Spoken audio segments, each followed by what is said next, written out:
자, 안녕하세요. 경제 읽어주는 남자 김광석입니다. 반갑습니다. 자, 오늘 클로즈업에서는요, 오늘의 일일 MC죠? 직접 소개 한번 부탁드립니다. 안녕하세요. 저는 21세기 북스 기획편집자 강혜지라고 합니다. 네. 세계은행에서 네. 경제전망 보고서가 나왔다고 하는데 네네. 이게 어떤 건가요? 저도 이제 늘 경제전망 보고서가 나오면 여러분께 그냥 정말 굉장히 드라이하게 그 경제전망 보고서에 담긴 내용을 좀 전달해드리고 있는 편인데요.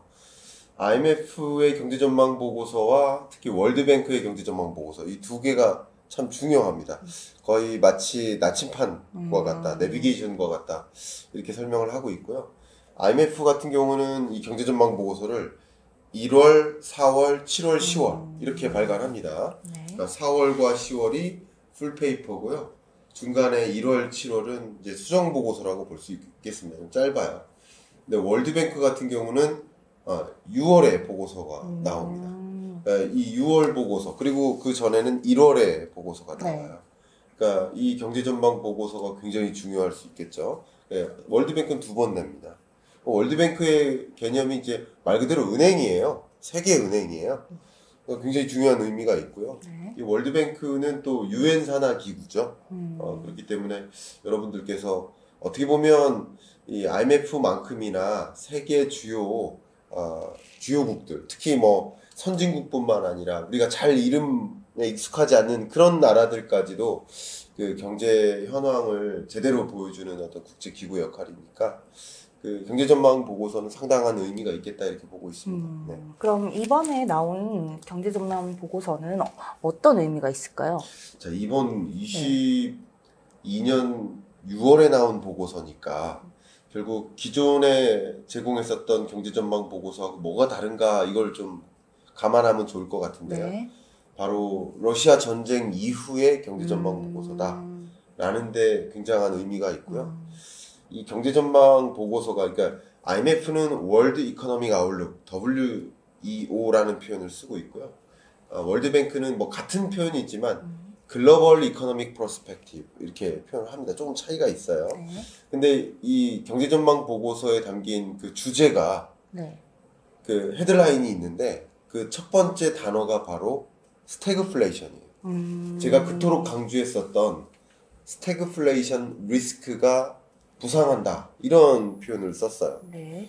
그리고 세계 경제의 회복이 진전되고는 있으나 거기서 굉장히 가파른 슬로우다운, 그러니까 세계 경제가 그러니까 회복세가 있는데 회복세가 매우 가파르게 꺼지는 과정, 그런 과정에서 스태그플레이션 리스크가 부상한다, 이런 표현을 쓰고 있어요. 네. 그러니까 스태그플레이션이라고 정의하는 건 아니에요. 다만 스태그플레이션이 올 가능성이 굉장히 높게 점증되고 있다 라는 표현을 하고 있습니다. 그렇기 때문에 이 월드뱅크 보고서에서 결국 어떤 부분을 특히 강조하고 있는지를 보면 좀 여러분들이 세계 경제의 흐름이 이렇고 22년 하반기 23년까지도 이런 흐름이 전개되겠구나, 이런 걸 좀 가늠하는 데 도움이 되겠죠. 네. 그렇다면 세계은행에서 경제전망 보고서가 네. 세계 경제 흐름을 담고 있다 하셨는데요. 네네. 그럼 앞으로의 세계 경제 흐름은 어떻게 될까요? 자, 기존에 러시아 전쟁이 있기 전에 세계 경제 성장률 전망치를 2.9로 지금 조정했는데, 네. 기존에보다 1.2%포인트를 하향 조정한 거예요. 결국 1.2를 2.9와 더하면 어떻게 됩니까? 4.1이 되죠. 네. 네. 결국 기존에 전쟁 이전까지만 해도 세계 경제가 4.1%로 성장한다. 이 4.1%는요, 굉장한 성장률입니다. 그러니까 평년 세계 경제 성장률을 대략 한 3점 초반 혹은 3.5 이렇게 본다면 4.1%면 굉장한 네. 도약이고요. 세계 경제가 코로나19 충격 이후 정말 굉장히 빠른 속도로 제자리로 돌아가는구나, 이렇게 느껴지시면 좋을 것 같아요. 그런 흐름이었는데 러시아 전쟁 이후 조정을 한 거죠. 조정을 1.2%포인트나 하향 조정한 거죠.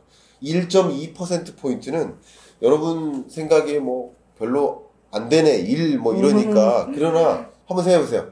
4라는 숫자에서 1.2라는 숫자는 굉장히 큰 거예요. 그렇죠. 우리가 생각하는 그 100에서 1은 작은 거지만 네. 4라는 숫자에서는 1.2%포인트는 굉장히 큰 겁니다. 네. 그만큼이나 하향 조정된 거예요. 그게 결국은 경제 하방 압력. 네. 그러니까 굉장히 빠른 슬로우다운이라는 표현을 써요. 슬로우다운. 그러니까 경제 성장세가 굉장히 크게 꺾이는 흐름. 네, 이렇게 전망을 한 겁니다. 네. 세계 경제의 흐름을 이렇게 보고 있는 거죠. 세계 경제가 결국 이제 하향세라는 것은 알겠어요. 네네. 그러면은 가장 중요한 건 이제 선진국의 경제 흐름은 앞으로 어떻게 될까요?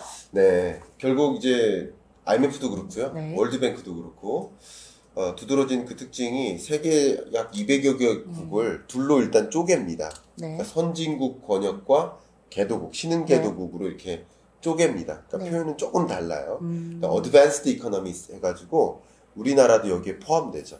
선진국이요? 당연하죠. 네, 당연히 포함됩니다. 미국, 네. 일본, 또 유럽, 뭐 영국 포함해서 네. 이런 나라들이 이제 선진국 권역이라고 네. 볼 수 있는데 선진국 권역과 이 신흥 개도국들 이들도 같은 그 속도로 1.2%포인트로 하향 조정했어요. 이거 좀 어떻게 보면 좀 보기 드문 그런 조정폭이라고 볼 수 있는데 네. 선진국도 상당한 수준의 하향 조정이 된 거다라고 볼 수 있고요. 네. 미국도 유럽도 비슷한 수준의 조정이 있었다. 네. 이렇게 보시면 좋겠고요. 특히나 인플레이션을 많이 강조했어요. 네. 자, 스태그플레이션이라고 말씀드렸잖아요. 네. 스태그플레이션을 제가 여러 차례 설명을 드렸지만 스태그플레이션은 물가 상승 압력과 경기 하방 압력이 같이 찾아오는 거예요. 네. 굉장히 무서운 거죠. 그러니까 인플레이션 압력은 나름의 성장세와 물가 상승 압력이 같이 찾아오는 건데 네. 긍정과 부정이 같이 찾아오는 네. 건데 스태그플레이션은 부정과 부정이 찾아오는 거예요. 물가는 높고 성장세는 꺾이고 그런 흐름이라고 볼 수 있어요. 근데 보시는 것처럼 재밌는 현상이 같은 인플레이션이라도 네. 미국의 인플레이션과 유럽의 인플레이션이 달라요. 어떻게 다른가요? 미국은요 전반에 걸친 물가 상승 압력이에요. 어떤 품목을 굳이 구분 안 하고. 모든 품목이. 근데 유럽은요 네. 다른 물건은 크게 급등하지 네. 않는데 상대적으로. 근데 에너지 가격만 급등하는 거예요. 그만큼 러시아에 대한 에너지 의존도가 높았기 때문에 러시아 전쟁에 대한 충격으로 에너지 가격이 폭등하면서 그게 물가 상승세를 만든 거예요. 그러니까 유럽 같은 경우는 어떻게 보면 나 그냥 뭐 기름 안 넣는데요, 네. 대중교통 쓰는데요, 라고 하는 사람들한테는 그 물가 상승 압력이 상대적으로 덜한 거예요. 그러나 원유가 굉장히 네. 중요한 천연가스가 굉장히 중요한 그런 산업군에 있거나 그런 계층들은 더 큰 체감을 겪는 그 굉장히 재밌는 일인 거고요. 일본 같은 경우는요, 네. 정말 7년 만에 물가 상승세인데 그런데 일본 같은 경우는 감사합니다예요.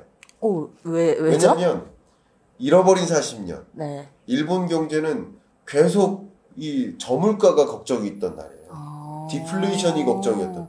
그러니까 골칫덩어리가 뭐냐면 너무 저물가인 거예요. 적정한 물가가 필요해요. 2% 정도.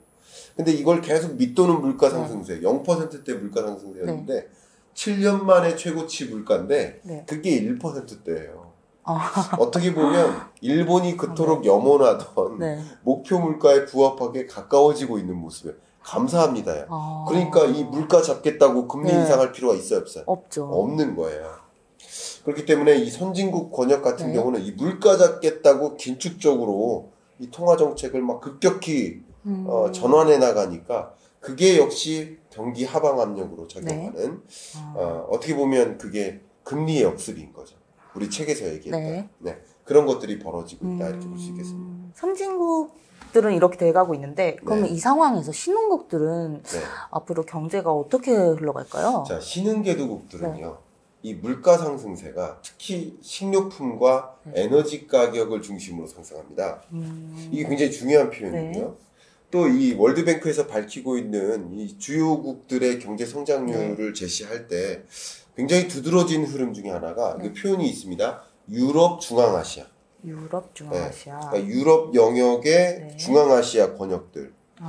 이런 지역들은요. 성장률을 기존에 6.5%였어요. 21년 성장률. 근데 이번 22년 성장률이 마이너스 2.9%입니다. 그러니까 말 그대로의 더블 딥이에요. 2020년에 마이너스 성장, 네. 그리고 21년에 회복, 네. 그런데 다시 한번 꺾이는 네. 더블 딥을 초래하는 유럽, 중앙아시아. 네.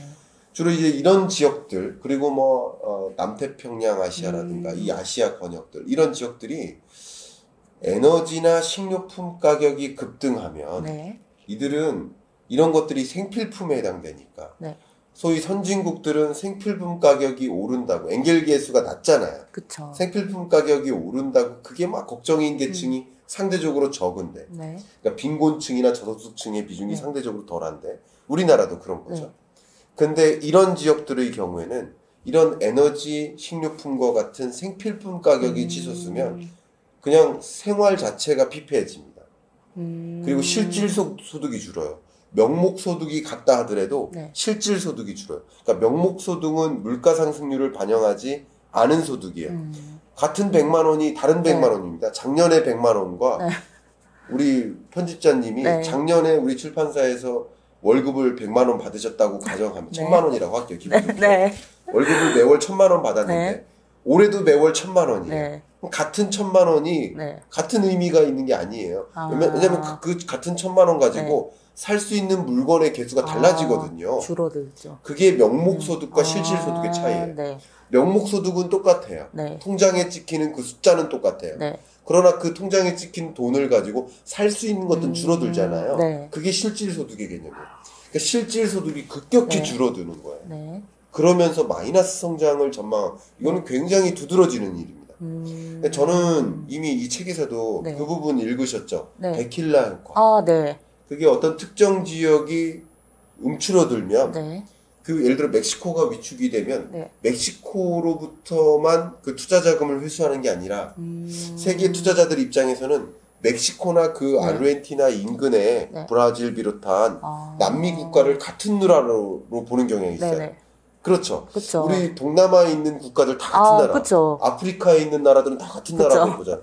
뭐 유로피언 국가에서는 그쵸. 한, 중, 미를 구분 못 해요. 아. 같은 나라로 그쵸. 보는 거. 마치 네. 그런 것처럼. 그럼 어떤 특정 국가에서 위기 상황이 발생하면 자금을 회수해요. 네. 그러니까 월드뱅크는 말 그대로 은행이기 때문에 네. 이런 자금 회수를 더 긴밀하게 관찰하거든요. 네. 결국 이런 유럽 중앙아시아의 역성장은 네. 데킬라 효과를 만들어요. 바트화 효과를 만들어요. 그 부분을 제가 집중적으로 쓰지 않았습니까? 네. 그래서 이런 나라들이 이 경기 충격, 네. 물가 상승 압력으로 인해서 역성장하고 네. 또 그 주변국들의 긴축 정책으로 네. 같이 충격을 받는 거예요. 또 인근에 또 중국이 있잖아요. 중국에 대한 의존도가 높았는데 네. 대봉쇄의 영향으로 또 큰 충격을 받았던 거예요.